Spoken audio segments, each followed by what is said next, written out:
Assalamualaikum warahmatullahi wabarakatuh. Alhamdulillahi bi ni'matihi tatimmus shalihat. Subhanaka la ilma lana illa ma 'allamtana innaka antal alimul hakim. Asyhadu an la ilaha illallah wa asyhadu anna Muhammadan 'abduhu wa rasuluh. Pertama, kita panjatkan puji syukur kehadirat Allah Subhanahu wa taala atas nikmat yang luar biasa diberikan kepada kita semua. Nikmat iman Islam, nikmat sehat wal afiat, dan mendapatkan ridha Allah Subhanahu wa taala. Amin ya rabbal alamin. Salawat serta salam mudah-mudahan tercurah atas Nabi kita Muhammad sallallahu alaihi wasallam. Mudah-mudahan kita semua mendapatkan syafaat beliau, selamat dunia dan akhirat. Shaimin, shaimat, muslimin, muslimat. Pada kesempatan ini tema ayo mudik ke pangkuan Allah Subhanahu wa taala. Hadirin rahimakumullah. Hidup ini tiada akan berarti tanpa peran serta orang lain.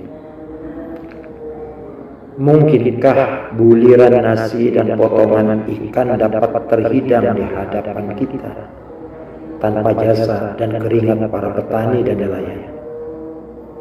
Mungkinkah kita dapat menikmati ayam bakar dan sate kambing tanpa jerih payah para peternak ayam dan kambing? Tidak kita sadari bahwa rumah indah lantai 2 yang kita tempati saat bercengkrama bersama keluarga, di situ terdapat tetesan keringat bahkan ceceran darah kaum buruh bangunan yang terkubur di dalamnya. Mungkinkah seluruh pekerjaan di kantor dapat diselesaikan tanpa bantuan staf dan karyawan? Mungkinkah halaman masjid dan halaman kantor desa bersih tanpa cucuran keringat dan pengorbanan para petugas kebersihan? Maka tidak ada alasan bagi kita untuk meremehkan dan merendahkan mereka, karena mereka ternyata tidak akan mampu berbuat apa-apa tanpa sumbangsih mereka. Muliakan mereka, sayangi mereka, sebagaimana kita menyayangi diri kita sendiri. Rasulullah bersabda, "La yu'minu ahadukum hatta yuhibba li akhihi ma yuhibbu li nafsihi." Tidak beriman seseorang hingga ia mencintai saudaranya sebagaimana ia mencintai dirinya sendiri. Hadirin, hadanallahu wa iyyakum ajma'in. Kini dunia tengah merindukan kembalinya nilai-nilai kemanusiaan hakiki. Kini negeri ini membutuhkan kemakmuran dan keadilan sejati, bukan basa-basi. Dari hari ke hari tak henti-hentinya kita disuguhi panorama serba kepalsuan. Dunia penuh topeng kepura-puraan, carut marut dan coreng mureng wajah bangsa ini kian menjadi-jadi. Citra buruk kehidupan bangsa ini semakin buram. Tidak sedikit anak-anak Indonesia yang menjadi budak di negeri orang lain dan menjadi kuli di negeri sendiri. Korupsi dilakukan terang-terangan di depan mata oleh orang-orang yang kita percaya. Ketidakadilan dipertontonkan dengan nyata. Hukum dipermainkan justru oleh penguasa dan para penegak hukum. Kekayaan negeri yang melimpah ruah hanya dimiliki segelintir orang. Krisis kepemimpinan melanda semua aspek kehidupan bangsa ini, dari yang paling rendah hingga paling tinggi. Pengangguran dan kemiskinan menghiasi pelosok negeri yang subur makmur. Kemari paloh jinawi ini. Daya beli masyarakat sangat memprihatinkan. Utang negara semakin menggunung dan mengkhawatirkan. Hendak dibawa kemana negeri ini? Jangan sampai bahtera agung bernama Negara Kesatuan Republik Indonesia ini terdampar dan tenggelam menjadi kepingan-kepingan pulau kecil. Karena kita dan para pemimpin negeri ini salah urus, jauh dari petunjuk dan bimbingan Allah Subhanahu wa Ta'ala. Hadirin rahimakumullah, terkadang hati ini teriris karena menyaksikan ketidakadilan yang dipertontonkan oleh negeri tercinta ini.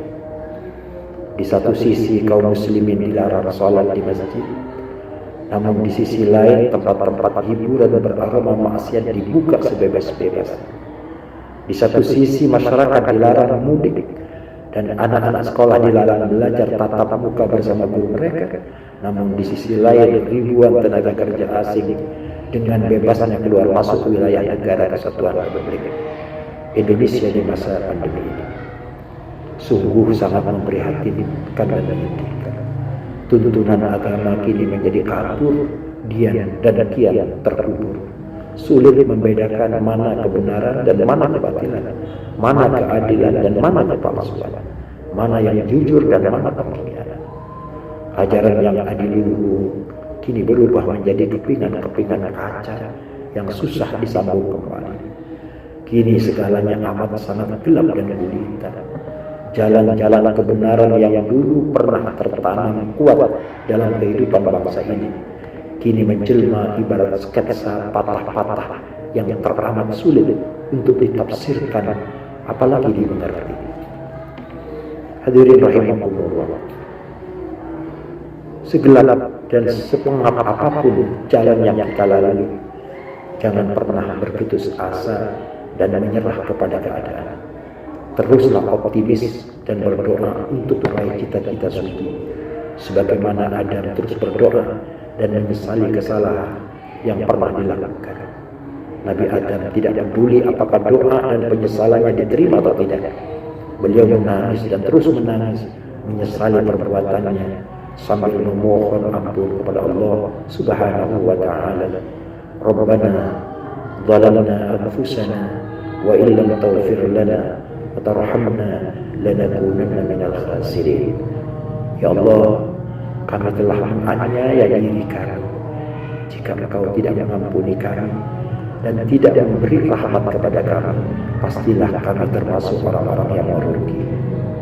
Surat Al-A'raf ayat 23. Setelah sekian tahun bertaubat dan meminta ampun, akhirnya Nabi Adam alaihissalam dipertemukan dengan Siti Hawa di Bukit Cinta, yaitu Jabal Rahmah.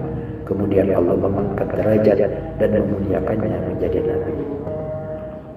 Jangan pernah putus asa, jangan pernah putus harapan.